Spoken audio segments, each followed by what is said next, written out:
They set up the paralyzed girl as a cruel joke on a blind date, until the single dad CEO took her hand and said, "She's with me."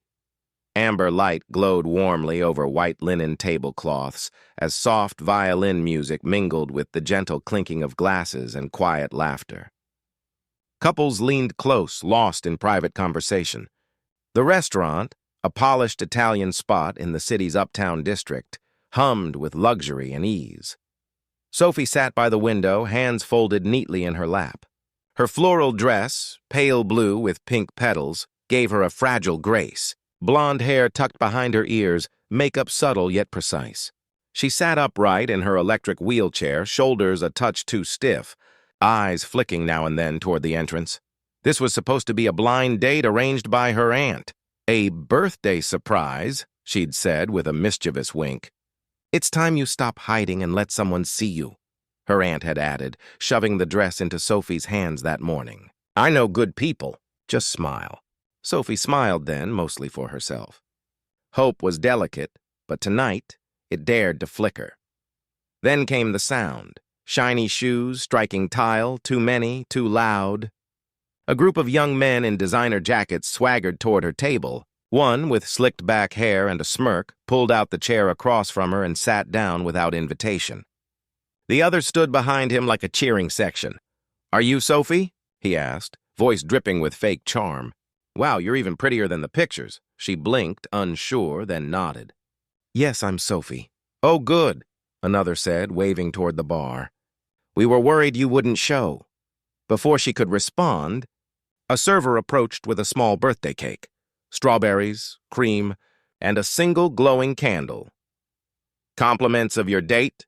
the waiter said, puzzled but polite. The men burst into exaggerated applause. "Happy birthday, Sophie," one shouted. "To the most special girl we've ever met." Then it happened. One of them leaned forward, scooped a bit of whipped cream with his fingers, and smeared it across her cheek. Another dabbed frosting on her forehead. Laughter erupted. The cake slid into her lap, collapsing into a sugary mess. Phones came out, flashes fired. Someone began singing Happy Birthday in a shrill, mocking tone while the others joined in. "A girl in a wheelchair looking for love? That's comedy gold!" one shouted, sending the table into cruel laughter. Sophie froze. The frosting clung to her skin. Her trembling hands gripped the wheelchair arms as her face burned with humiliation. Around her, diners stared. Some whispered. Others looked away. No one stepped in. Tears welled, spilling silently onto the ruined cake. Her shoulders shook as she lowered her head, knuckles white from the effort to stay composed. Then came a small voice, clear and cutting through the noise. "Daddy, why is that lady crying while everyone's laughing?" The laughter died instantly. A little girl with chestnut curls sat nearby, fork motionless over her untouched spaghetti. Her wide eyes fixed on Sophie, full of innocent worry. Her father followed her gaze. Daniel. Early 30s, sharp blazer, open collar, the kind of man whose quiet carried authority. His expression changed when he saw Sophie. Her tears, the ruined dress, the trembling shame. Without a word, he stood. The room fell silent. The men shifted uneasily as Daniel approached. He didn't look at them. He simply pulled out the chair beside Sophie, sat down, and took her hand. She looked up, startled. His voice was calm, steady, unbreakable. "She's with me." The words cut through the air. Silence followed. The young men froze, realizing too late who he was. Daniel Hart, CEO of one of the state's fastest-growing tech firms, a man whose name carried weight. Recognition rippled through the room. One of the men muttered, the others retreating, faces flushed with shame. Within seconds, they were gone. Daniel didn't watch them leave. His thumb brushed over Sophie's trembling hand, a silent promise that she wasn't alone anymore. For the first time that night, the world around her was still. No laughter, no whispers, just silence and a steady hand holding hers. Daniel hadn't planned to interfere that night. He'd come only for his daughter, Mia, and for the memory of someone they no longer spoke of aloud. Every year he returned to this place, not because he needed to remember, but because it was the last place his wife had smiled before tragedy stole her away. 3 years ago, a drunk driver ran a red light and destroyed everything. The crash didn't just shatter glass, it shattered a life, breaking a man who once seemed unbreakable. Daniel Hart, once admired for his charm and confidence, now wore those traits like armor. Beneath them lived a quiet man haunted by memories, raising a daughter full of questions he couldn't bear to answer. Was Mommy pretty like me? Did she laugh like that? Why don't you talk about her? He never knew what to say. How do you tell a child that some grief never truly fades? It just learns to hide. Mia was the only reason Daniel hadn't completely fallen apart. She had pulled him out of bed on mornings when life made no sense, her crayon drawings and warm hugs his only lifeline. She was, and always would be, his reason to keep breathing. Tonight, she had seen something her father hadn't at first, a girl crying while others laughed. A girl with frosting on her face and pain in her eyes. And when Daniel looked at that girl, something inside him stirred. He didn't yet know her name, Sophie, but her expression told him everything. Shame and sorrow tangled with quiet pride, a fragile dignity that refused to break. It was the same look his wife had worn the day doctors told her she wouldn't survive the bleeding. The same fire, dim but unextinguished. Yet where his wife had once been surrounded by love, Sophie sat in silence, alone, forgotten. Daniel recognized that silence. It wasn't just in the room. It lived in her. The silence of someone who'd been left behind too many times. What he didn't know yet was that Sophie's story mirrored his own in haunting ways. Just over a year ago, Sophie had been a final-year design student, bright, ambitious, brimming with sketches and dreams. She had just landed an internship at a top interior design firm and was heading to her first client meeting when a drunk driver veered off the road and into her path. The crash stole her movement from the waist down. Her parents, already distant, fell apart. Her father left. Her mother grew cold. Within 6 months, Sophie was living with her aunt in a cramped apartment, enduring sharp words and colder looks. "You should be grateful anyone looks at you at all," her aunt would sneer. Sophie had grown quieter, retreating into her sketchbook each night. Yet even through the pain, she imagined warmth, color, and life. She still hoped, somewhere deep down, that one day someone would see her. Not the chair, not the scars, just her. And that night, when Daniel looked into her eyes and gently took her hand, he saw beyond the sadness. He saw strength. A woman broken but unbowed. That same quiet, trembling pride that once drew him to love itself. He didn't know her name yet, but he would never forget her eyes. Sophie didn't know what to do next. Her breath trembled. The sound of laughter still hung in the air like smoke after a fire. She sat frozen, unsure whether to flee or vanish entirely. Then came the soft brush of linen. Daniel leaned in and pulled a handkerchief from his blazer.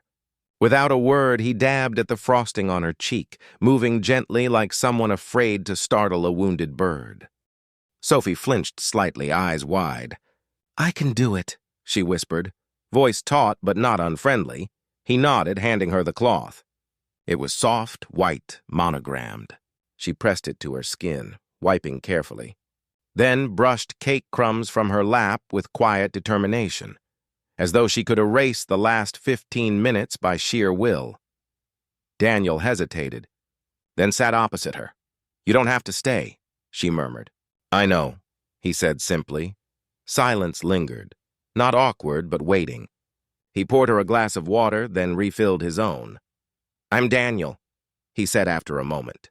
"And that little girl over there," he nodded toward a nearby booth, "is Mia. She insisted on spaghetti tonight." "She always wins?" Sophie managed a faint smile. "I'm Sophie. Nice to meet you, Sophie." She looked down at her ruined dress, the fabric clinging damply to her knees. She smoothed it absently. "You like Italian?" he asked. "I do," she replied, surprised by the steadiness in her voice. "My mom used to make lasagna every Friday night." Daniel smiled. "Then I take it you didn't skip the bread basket." Sophie chuckled softly. "Just a little." He waved to the waiter and ordered 2 plates of penne arrabbiata and garlic bread. "Something simple," he said. No more surprises? Sophie nodded, warmth flickering back into her chest. As the waiter turned to go, he asked, "Anything else for the lady, sir?" Daniel looked at Sophie, then smiled.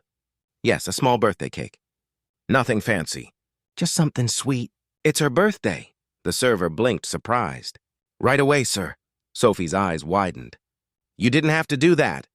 Daniel tilted his head slightly. No one has to be kind, but sometimes it's all that's needed. Around them, the restaurant had changed. Conversations paused. The waiter who'd brought the first cake glanced over, brows raised. Daniel leaned forward, his voice gentle.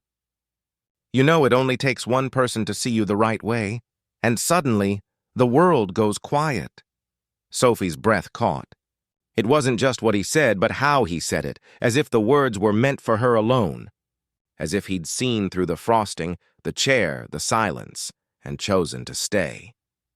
Moments later, tiny footsteps padded across the floor. Mia appeared at Sophie's side, clutching a napkin. She looked up at her father for permission, then turned to Sophie with a shy smile. "You're so pretty," she whispered. "Like Mommy." Sophie's heart cracked open. The napkin in her lap was damp now, not from water but tears. She reached for Mia's hand, voice trembling. "Thank you." These tears were different. They weren't from shame.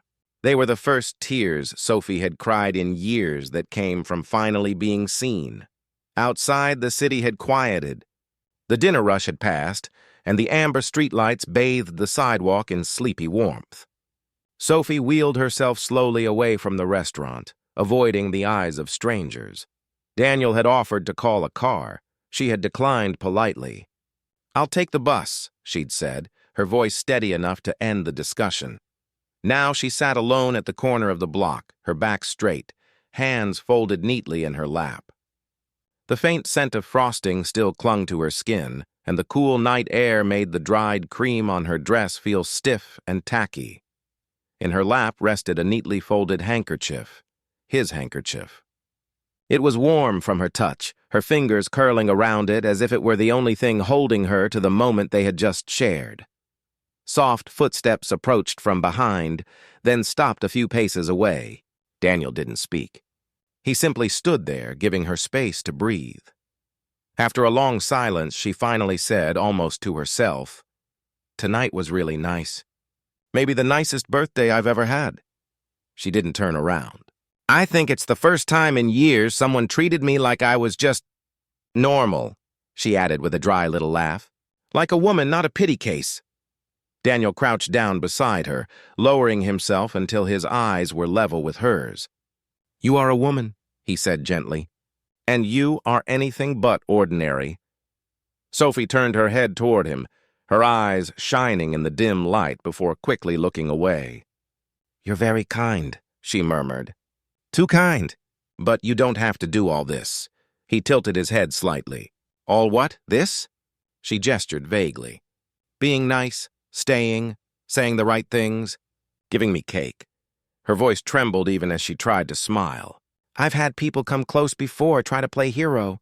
But when things got too real, when I couldn't be the version of me they wanted, they left." Daniel didn't respond right away. Sophie's eyes dropped to the handkerchief, her thumbs pressing into the fabric. "I believed someone once," she said softly. "I thought maybe I was still lovable. But then he told me he couldn't see a future with a girl in a chair." Her breath hitched halfway through, so I stopped letting people in. It's easier that way. The silence that followed wasn't empty. It was full, raw, honest. Then Daniel reached into his blazer pocket and pulled out a business card. He didn't hand it to her right away. Instead, he set it gently in her palm and closed her fingers over it. "I'm not here to rescue you, Sophie," he said quietly. "I already failed to save someone I loved." Her eyes lifted slowly to meet his. "My wife died in a car crash 3 years ago." Drunk driver. I held her hand and begged her to stay, and still, I lost her. His voice was steady, but his eyes carried the weight of it. "I know what it feels like to be completely helpless. I'm not here to be a hero. I'm just a father trying to raise a little girl who still believes people are good. And last night, she told me she saw me smile for the first time in months." Sophie blinked, tears glimmering. "She was talking about you." he added softly. She gave a faint nod, her fingers tightening around the card. A bus turned the corner a moment later, its headlights washing the street in pale light. Sophie angled her chair toward it, preparing to board. She didn't say goodbye. She didn't need to. Daniel stood quietly, watching her go, not with disappointment, but with quiet faith. A small smile touched his lips. He was willing to wait. The bookstore was calm that afternoon, filled with soft jazz, the rustle of pages, and the rich smell of paper, polished wood, and fresh coffee from the cafe in the back. Sophie sat behind the register, a novel open on her lap, though she hadn't turned a page in 10 minutes. Her mind kept drifting, to that night, to that man, and to the silence that followed. She hadn't called. She still wasn't sure why. The memory of his hand, warm and steady around hers, lingered, as did his daughter's voice, sweet and sincere. "You're so pretty like Mommy." The door chimed. Sophie looked up and froze. There, in a yellow sundress and pink sneakers, stood the little girl from the restaurant, Mia. She scanned the room, then walked straight to the counter, her tiny fists clutching something. "Mia!" Sophie said, startled. The girl nodded and climbed onto the stool beside the register like she'd done it 100 times. "Daddy's at the coffee shop next door," she said matter-of-factly. "I told him I wanted to find a book." Sophie opened her mouth, then closed it again. Mia extended her hands. Resting in her small palms was a silver wristwatch, simple, old-fashioned, its face scratched, the leather strap worn with time. "I want you to have this," she said. Sophie hesitated. "Mia, I can't—" "It was Mommy's," Mia interrupted softly. "Daddy gave it to her when they first met. She wore it every day." Sophie's breath caught.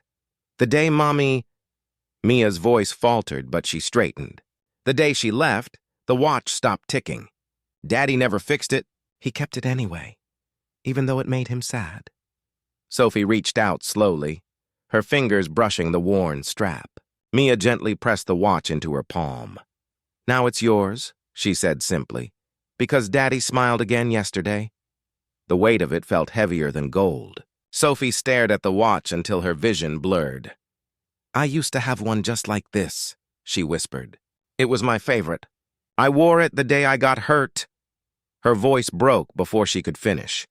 Sunlight streamed through the window, glinting off the glass face of the watch. Sophie turned it over, tracing the faint engraving on the back, E.H., etched with care. Her chest tightened. Later that night, after closing, Sophie went home and pulled out the folder she'd buried deep in a drawer. It held her hospital records, insurance denials, and unpaid bills. She hadn't looked at it in months. Flipping through the pages, she found it, a receipt from the rehab center where she'd been transferred 6 weeks after the accident. In the margin were the words, "Anonymous donor payment received." Below that, a thank you letter her mother had written on her behalf. Sophie's hands shook as she unfolded the page. At the bottom, in bold, confident script slanted slightly to the right, was a signature, Daniel Hart, the same handwriting. The same name printed on the business card still tucked inside her wallet. Her throat tightened, her heart pounding as she realized he had helped her. Before he knew her. Before he held her hand. Before he ever saw the quiet strength behind her silence, and he never once told her. A tear slid down her cheek, followed by another. Not from sadness, but from the raw ache of being seen. Truly seen, long before she even believed she deserved it. The bell above the door rang sharply, louder than usual. Sophie looked up from behind the counter and froze again. Aunt Clara stormed in, her perfume thick and her heels striking the floor with quick, angry clicks. Her expression was pinched, her eyes sharp as they swept the small shop until they landed on Sophie like a blade. "There you are," she snapped, her voice cutting through the quiet. "Playing shopkeeper again, are you?" A few customers turned to look. Sophie's pulse quickened. "Aunt Clara, please, not here." But the older woman wasn't about to lower her voice. "I should have known you'd be hiding here, pretending to be busy," she barked. "Tell me, how's that rich boyfriend of yours? What's his name again? The CEO? The one who took pity on you? Sophie's face flushed. Please stop, Clara smirked, her voice sharp enough for everyone to hear. Oh, don't act innocent. I heard about him. You can't even keep a man who only looked your way out of charity. Did he finally realize you're nothing but dead weight? A murmur rippled through the customers. The barista froze mid-pour. Sophie gripped the counter, struggling to stay composed. You're making a scene. Please leave. A scene? Clara scoffed. You think I care? I've wasted years on you. I'm the one paying for your fancy electric chair. You'd still be crawling if it weren't for me. You owe me, Sophie. You owe me for everything. Sophie's lips trembled. That's not fair. Clara stepped closer, her face inches away. Fair? She hissed. Fair is me letting you live in my house instead of dumping you in a care home. You should thank me every single day. Sophie's breath hitched. Words caught in her throat. She felt every pair of eyes in the room, pitying, awkward, silent. Her fingers clenched around the counter. Aunt Clara, she whispered, please go home. Don't tell me what to do. Clara barked. You've never done a thing for yourself. You can't even... She can. The room fell silent. Daniel stepped out from behind the shelves near the back, his tall frame casting a long shadow between the aisles. He had been there for minutes, listening, jaw tight, fists barely unclenched. Now his eyes locked on Clara, steady, unshakable. Excuse me? Clara snapped, spinning toward him. And who are you? I'm someone who's heard enough, Daniel said calmly. His voice was low but carried like thunder. And someone who's tired of watching good people be punished for surviving. Clara blinked, thrown off by the quiet authority in his tone. Daniel walked forward, slow, deliberate. You didn't buy her anything, he said evenly. You bought control. You kept her small so you could feel big. But that ends now. Clara's mouth opened, but Daniel continued, his words sharp as glass. She doesn't owe you, not for the chair, not for the roof over her head, and not for your cruelty dressed up as kindness. He reached into his jacket, pulled out a folded paper and laid it gently on the counter. That's a receipt. Every remaining payment for this wheelchair is settled, paid in full by me. Gasps rippled through the shop. Clara's face drained of color. Daniel turned to Sophie, his voice softening, not with pity, but conviction. You deserve to stand tall, he said quietly. Not because your legs will someday let you, but because you'll never have to bow to anyone again. Sophie's eyes flooded with tears. She couldn't speak, only nodded faintly as her throat tightened and tears spilled down her cheeks. Clara stepped back, mouth twitching as if to argue, but the weight of silence crushed her words. She turned and stormed out, the bell above the door clanging behind her.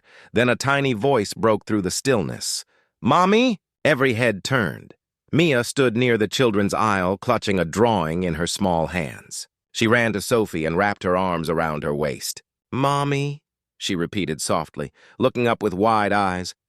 Can we go home now? Sophie froze, then pulled her close, her heart swelling painfully. Daniel exhaled slowly, blinking back the sting in his eyes. He placed a steady hand on Sophie's shoulder. His voice was barely above a whisper. You're not alone anymore, he said, and for the first time in her life, Sophie believed him. The sunlight filtered gently through the tall windows of the rehabilitation center. White walls, quiet halls, and the soft echo of footsteps filled the air. To most it felt sterile. To Sophie it was a place built on broken dreams and fragile hope. Daniel guided her in on that first day, his hand steady on the back of her wheelchair. You don't have to do this, she whispered. You don't have to be afraid of trying, he replied simply. She said nothing, but the doubt in her eyes spoke for her. The first few sessions were brutal. Her legs wouldn't respond. Her body felt foreign, uncooperative. She fell silent more often than she spoke. But every day, like clockwork, Mia arrived, bounding in with her drawings and her bright little voice. Each picture was the same, 2 stick figures holding hands, one tall, one small. Beneath them, in crayon letters, the same line, I'll wait for you to walk with me. Sophie taped every drawing on the wall beside her bed. Each one felt like a hand pulling her out of fear. One morning, the air was unusually still. Sophie was halfway through a balancing exercise when a small thud echoed behind her. "Mia!" she cried. The girl had tripped on the edge of the mat, her drawing fluttering to the floor. Sophie didn't think. She just moved. Her hands gripped the bars. Her arms trembled. Muscles long silent came alive in fire, and then she stood. Her knees wobbled. Her body screamed in pain. But she stood. Gasps filled the room. A nurse clapped her hands over her mouth. The therapist froze mid-step. Mia's eyes widened, shining with tears, not from pain, but awe. "Mommy," she whispered. Sophie stumbled forward. One trembling step, then another, until she reached her. She dropped to her knees and pulled Mia into her arms. "I'm okay," Mia said quickly. "I didn't cry." But Sophie did, quietly against her daughter's hair. Daniel knelt beside them, his voice breaking with emotion. "You did it," he said softly. "I knew you could. You just needed someone to believe in you first." Sophie looked up at him through tears that weren't from grief this time, but from faith. Faith in herself, in love, in tomorrow. The ballroom glowed beneath golden lights. Ivory-draped tables surrounded a stage beneath a banner that read, "Together we rise, a gala for road victims and recovery." Daniel stood near the back, his black tux sharp, his composure calm, but his eyes kept, darting toward the entrance, and then she appeared. Gasps swept through the room. Sophie stepped. In, slow but steady, her hand clasped in Mia's. Her white gown floated like soft light, her hair loose and shimmering beneath the chandeliers. "The girl from the accident," someone whispered. "She couldn't walk. And now look at her," Mia grinned, guiding her mother forward. Daniel's face softened the instant he saw them, his smile full of pride, awe, and love. When the MC called Sophie's name, she hesitated, but Mia didn't. The little girl ran up to the microphone, dragging it down to her height. "This is my new mommy," she declared. The room held its breath for a moment, then erupted in applause. Sophie covered her face, overwhelmed. She hadn't expected any of this. Then Daniel stepped onto the stage, calm and sure. In his hands was a small velvet box. "Sophie," he began, his voice steady and warm. "There was a time I thought my life had stopped, that every clock, every reason to move forward had frozen." He opened the box. Inside lay the same silver watch Mia had once given her, its glass polished, its hands ticking again. "The moment we met," he said softly, "was when time began again for me." Tears streamed down Sophie's cheeks. Daniel went down on one knee, revealing a delicate ring from the box's side compartment. "You brought me back," he said. "You made me believe again. So today, in front of everyone who's seen us fall, I ask you, will you rise with me forever?" Sophie nodded through tears. Her trembling smile and whispered yes said everything. The crowd rose in a standing ovation as Daniel slipped the ring on her finger. Mia threw her arms around them both, laughing. "We're a family now!" And there, under the golden lights, surrounded by people who had once known only tragedy, they stood together, proof that love could bloom from the wreckage. A new beginning. A new time. A new home. If this story touched your heart, you're not alone. Sophie, Daniel, and little Mia remind us that kindness can heal the deepest wounds, and love can rewrite even the most broken stories. If you believe in second chances, in hope, and in the power of compassion, make sure to subscribe to Kindness and Love Tales for more true stories that restore faith in humanity. Don't forget to like, comment your favorite moment, and share this story, because sometimes one act of kindness is all it takes to change a life.